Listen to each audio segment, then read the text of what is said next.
¿Qué otro tema tenés en tu memoria como importante de estos 4 años en la auditoría? Es decir, acá esto también pudimos investigarlo, encontramos algo increíble. Bueno, las auditorías sobre Esbase, ¿no? Sobre la empresa Esbase, la empresa subterránea de Buenos Aires. Esa es una empresa que también un manejo picardo, que antes fue ministro de Espacio Público, unos manejos como si estuviera en su estancia, digamos. Por ejemplo, las expropiaciones de la línea H. Vos sabés que para la expansión de la línea H y para la construcción de las nuevas estaciones había que expropiar terrenos para poder construir las estaciones, ¿no? Y aparte, digamos, construir... El obrador... No, y aparte de socavar, digamos, construir en profundidad, etc. Ahí hubo yo era diputado todavía cuando el gobierno de Macri manda la ley de expropiaciones para que se los autorice a expropiar diversos terrenos, algunos no tan valiosos, otros muy valiosos, como Porredón y Santa Fe, por ejemplo. La esquina de Porredón y Santa Fe, o Santa Fe Porredón entre Santa Fe y Marcelo T. de Alvear, o la propia estación Sáenz en Pompeya. Bueno, y ahí, otros hallazgos del Metrobús, que es otro capítulo aparte, después hablamos del Metrobús, me acordé por Pompeya, pero en ese momento, cuando hubo que votar en la legislatura, yo que era diputado mandé una asesora mía a ver los fundamentos para las expropiaciones. La verdad que en aquel momento era una locura, se notaba que había algo raro, porque había muy poco papel que fundamentara por qué, desde dónde hasta dónde, qué terreno, etc. Al punto que yo me abstuve en esa votación. A pesar de que en ese momento era como votarles en contra, era como decir estoy en contra de la expansión de la H, porque te extorsionan, ¿no? Te dicen, es un instrumento que nosotros necesitamos para poder construir el subte, digamos, la verdad que yo ahí opté por abstenerme por este motivo, pero por otro lado teníamos grandes dudas, y una de las grandes dudas que teníamos era qué pasaba con los remanentes, porque claro, ellos iban a expropiar grandes terrenos, pero después era necesario todo ese terreno para construir la estación, y si sobraba tierra, ¿qué se iba a hacer con esa tierra? Esto fue también motivo de discusión dentro de la legislatura en aquel momento, y prácticamente la legislatura lo que decidió en aquel momento fue prohibir las expropiaciones parciales, es decir, no autorizar expropiaciones parciales, había que expropiar el conjunto. Bueno, se vota la ley, gana el macrismo, consigue los votos, etc. Cuando llega el momento de las expropiaciones, Esbase, primero, contrata una consultora que se llama Business and no sé qué, un nombre así en inglés. Contrata una consultora que no tenía existencia previa a esta contratación. O sea, una consultora que se constituye solamente a los efectos de asesorar al gobierno porteño, al punto que la factura 1, 2, 3 son facturas que esta consultora le emite al gobierno porteño para asesorar en el tema de las expropiaciones. Eso ya nos llamó la atención. Y después fuimos a ver, ¿y estos a qué se dedican? ¿A qué? ¿Por qué contratan? Era un monto bastante de memoria, no me acuerdo, pero era un monto. ¿Por qué los contratan? La dirección no existía la consultora en la dirección, en el domicilio, digamos. Y después, ¿a qué se dedicó esta consultora? Y se dedicó a, por un lado, apretar a los vecinos, apretar a los dueños de los terrenos y negociar con los dueños de los terrenos valores de expropiaciones parciales que terminaron haciendo. O sea, te expropio tanto, te devuelvo tanto del terreno, porque efectivamente no era necesario. O sea, se generó, en principio, se habría generado, yo no estoy absolutamente seguro, porque habría que, digamos, un negocio de tierra, digamos. O sea, un negocio absolutamente de tierra desde la empresa Esbase. Ni que hablar, además, de situaciones que en el medio se produjeron, como por ejemplo, para construir el Metrobús Sur, por eso me acordé del Metrobús, cuando se construye el Metrobús Sur, donde, entre otras cosas, eso sí es de otro hallazgo de auditoría, el Metrobús Sur, el gobierno de Macri compra y paga 9 paradores de más, 9 paradores que nunca les entregaron.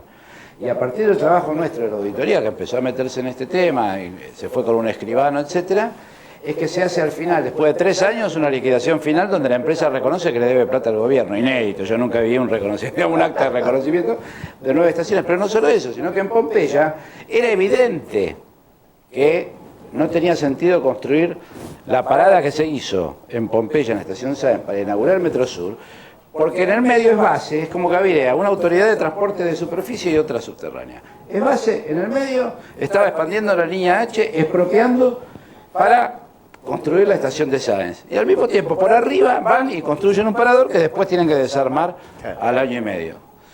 Bueno, cosas por el estilo son... Bueno, eso ha sido una constante en las obras de la ciudad, ya va a ser canteros sobre Cabildo, tirarlo para hacer el Metrobús, bueno, al año, digamos. La estación del subte en Recoleta, debajo de Claro, la Plaza Francia. Otro ejemplo claro, donde se hizo todo, después se desarrolló quién paga los daños, bueno, después terminan haciéndole juicio a los vecinos amparistas. Absolutamente. Demandando, por ejemplo, a Sonia Berman y gente prestigiosos paisajistas que le hicieron el amparo para proteger el medio ambiente. Bueno, después terminan... ¿Estudiaste algo en estos años del tema de vivienda? ¿Te metiste con el tema de vivienda? Sí, el tema de vivienda, bueno, el tema de vivienda se ha hablado mucho, ¿no? El tema de vivienda, ahí sí hay una decisión política evidente de abandonar la cuestión de la vivienda, sobre todo la vivienda para pobres. Una declaración en su momento, una declaración de principio del macrismo, Sí. Dicha públicamente, ¿no? Que ante críticas de la falta de construcción de unidades de vivienda, el macrismo sostiene que el Instituto de la Vivienda de la Ciudad no es un órgano para construir viviendas, que no es su función construir viviendas. Bueno, es que ellos redefinieron las funciones. A ver, la construcción de vivienda estaba... Lo primero que hicieron fue desarticular la oferta del Estado. ¿Qué quiero decir con desarticular la oferta del Estado? En su momento todo estaba concentrado en el Instituto de la Vivienda. Cuando llega Macri en la primera gestión, transforma o intenta transformar, o dice que va a transformar, bueno, en realidad no transforma nada, pero bueno, al IBC le da una nueva función que es que oficie como una suerte de banco de segundo piso, para dar créditos, a su vez al Banco Ciudad, financiar créditos para vivienda, etcétera, y corre absolutamente el Instituto de Vivienda de la construcción propiamente dicha, salvo de aquellos programas que venían de gestiones anteriores. Y le da todo crea esta UGIS, ¿no? Crea la UGIS, que depende de la Corporación del Sur, que es la unidad de gestión... Sí, la UGIS. Bueno, la UGIS, que es la que... Y crea la Secretaría de Hábitat, que es la que tiene Kremensewicz. Es decir, arma 3 organismos distintos, durante todos estos años se pasan la pelota entre ellos, acerca de quién tiene la responsabilidad de la construcción, cuando en realidad prácticamente, salvo aquello que se hizo por planes nacionales, creo que la vivienda para los sectores carenciados en la Ciudad de Buenos Aires ha sido nula. No, creo que no se ha construido ni una sola vivienda por parte de... Cero vivienda por parte de... presupuesto. Absolutamente. No, yo creo que ahí hay una decisión que el propio macrismo te dice. A ver, cuando fue la toma del indoamericano, el discurso de Macri era que era un problema de los inmigrantes. Es un problema de migración, dejamos entrar a mucha gente de los países limítrofes, nosotros no estamos para estar respondiendo a la demanda de toda esta gente que viene acá, tratando de sintonizar con lo peor del porteño, digamos, en términos discursivos, porque yo no tengo duda que hay digamos, es un porcentaje alto de porteños. Un porcentaje alto que niveles de discriminación muy fuertes. Con niveles de discriminación importantes. Entonces, en lugar de combatir la discriminación, de hacer una cosa de buscar la ciudad integrada, bueno, el macrismo es fomentar eso y fomentarlo además pensando que le da poco voto, en lo cual parece equivocarse poco, o sea, en el sentido de que estos sectores que se beneficiarían cuando no es un problema de voto. Es lo mismo que está haciendo ahora de cambiar el discurso para conseguir votos, o sea, hacen encuestas, lo miden y dicen, bueno, la vivienda no es un tema nuestro, los hospitales no son un tema nuestro porque se atienden los de la provincia, te contestan. Y las escuelas más o menos lo mismo. O sea, con el tema de vivienda se da un caso, las primeras viviendas que construye el IBC, que se van a construir en la Ciudad de Buenos Aires con recursos del IBC, son las viviendas de la llamada Villa Olímpica. Sí, ahí claro. a orillas del Sildañez, en el marco de lo que van a ser los Juegos Olímpicos de la Juventud de Buenos Aires 2018. ¿No? Esas viviendas se van a construir con plata del IBC. Después de 8 años de no construir una sola vivienda, van a construir 3.500 viviendas para los Juegos Olímpicos de la Juventud, diciendo que luego van a ser destinadas a vivienda social, ¿no? Vivienda que tienen una cantidad de dificultades, no son exactamente lo mismo, Y ahora vos hablabas de las consultoras contratadas y creadas para el tema de la expropiación del subterráneo. Bueno, en los Juegos Olímpicos de la Juventud sucedió exactamente lo mismo. Crearon una consultora que se creó 6 meses antes de la presentación de los papeles, le dieron esa tarea y el funcionario, el que está a cargo del desarrollo de los Juegos Olímpicos de la Juventud, es el titular de esa consulta. No, bueno, claro, por eso tiene un nivel de blindaje mediático que les da una impunidad a la hora de la administración. Yo recuerdo, como vos decías, yo fui secretario, la verdad que tuve responsabilidades importantes. Yo siempre pienso, si yo hubiera hecho el 5% cuando miro los papeles de lo que hacen estos tipos, estaba preso. O sea, es una cosa... Sí, muy grosera, muy grosera. Es una cosa muy burda, muy grosera, donde se junta, digamos, la opacidad, la falta de transparencia, la impunidad por un lado, pero con algo todavía más grave, que es estas cosas que estamos hablando, vivienda, etcétera, que tiene que ver con una decisión política de construir una ciudad para pocos. ¿Y cuál es tu idea de por qué sigue triunfando electoralmente Macri?